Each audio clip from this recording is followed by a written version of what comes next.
नर्मदा के कण कण में शिव है। नर्मदा नदी से ही नर्मदेश्वर शिवलिंग जो मिलते हैं, सिर्फ उसी नदी से ही मिलते हैं और उनको अलग से स्थापना करने की जरूरत नहीं होती, वो स्वयं सिद्ध होते हैं। महादेव का उन पे आशीर्वाद है। कहते हैं नर्मदा के कण कण में शिव है। यमुना में आप डुबकी लगाओ 7 बार तो आपके पाप कटते हैं। यमुना में यदि आप ऐसे 7 बार आपको नहाना पड़ेगा तब जाके आपके पाप कटेंगे। कहते हैं सरस्वती में यदि आप 3 बार नहाते हो तो आपके पाप कटते हैं। गंगा में 1 बार नहाने से आपके पाप कट जाते हैं, हर हर गंगे बोलकर। तो नर्मदा माँ के सिर्फ दर्शन मात्र से पाप कट जाते हैं, तो सोचो वो कितनी पवित्र है। नर्मदा परिक्रमा गाड़ी वाहन किसी से भी कर सकते हैं, बाइक से भी आजकल यंग जो युवा है वो कर रहे हैं, 15 से 20 दिन लगते हैं। और गंगा जी तो सभी जाते हैं, पर एक बार नर्मदा के परिक्रमा जरूर करना चाहिए। पहले के जमाने के लोग करते थे, पर अमूमन जो यंग पीढ़ी है वो नहीं करती है। वहां पे इतने दिव्य अनुभव होते हैं ना, जो भी साधक रहते हैं उनको वो चीज, ये उसका अनुभव लेने के लिए स्पेशल चले जाते हैं वहां पे। कहते हैं गंगा ज्ञान देती है, यमुना प्रेम देती है, तो नर्मदा भक्ति देती है। तो जो शिव भक्त होते हैं वो तो स्पेशल जाते ही है वहां पे। नर्मदा मतलब जो कभी मृत्यु को प्राप्त नहीं होती, जो प्रलय काल में भी उपस्थित थी, तो वो पहली ऐसी नदी है जिसकी परिक्रमा होती है। वर्षों से कई ऋषि मुनि आज भी परिक्रमा करते हैं, कोई दृश्य रूप में, कोई अदृश्य रूप में, और अदृश्य अदृश्य रूप में ज्यादा है।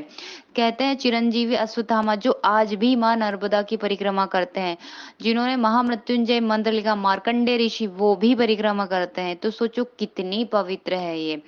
आज भी ऐसा कहते हैं कि ब्रह्म वेला में यदि आप मन वचन विचारों से पवित्र है, और यदि आप वहां पे अपने जो इष्ट आराध्य उनकी साधना करते हैं या अनुष्ठान करते हैं, तो माँ नर्मदा आप पे कृपा करती है और आपके इष्ट का दर्शन भी आपको करा देती है, या फिर माँ नर्मदा खुद ही आपको दर्शन दे देती है।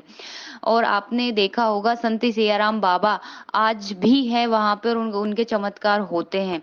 उसके साथ में ही अभी हाल फिलहाल दादा गुरु जो 3 साल से उन्होंने भोजन नहीं किया है, वो सिर्फ माँ नर्मदा का पानी पीते और परिक्रमा करते हैं। तो माँ नर्मदा की महिमा अत्यंत बहुत ज्यादा गहरी है, और उसको समझ पाना हर किसी के बस की बात नहीं है। मैं आज आपको नर्मदा माँ के इसी के बारे में बता रही थी, नर्मदा अष्टक के बारे में आपको बताती हूँ। नमस्कार दोस्तों, मैं प्रज्ञा आपका हार्दिक स्वागत करती हूँ अपने प्रोग्राम में। दोस्तों ये मेरा व्हाट्सएप नंबर, यदि किसी को भी कुंडली से रिलेटेड जानकारी चाहिए या कुंडली बनवाना हो तो आप इस पे संपर्क कर सकते हो, और इसके चार्जेस हैं। और यदि मेरा प्रोग्राम आपको अच्छा लग रहा है तो लाइक करें, शेयर करें, प्लीज सब्सक्राइब जरूर करें।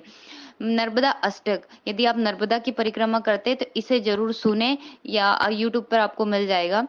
ये श्लोक है, सविन्दु सुन्द शुष्कलतरंग भंग रंजितम दिस्वत्स पाप जात जात कारिवारी संयुक्तम कृतांत दूत काल भूत भीतिहारि वर्मदे त्वदीय पाद पंकजम नमामि देवी नर्मदे।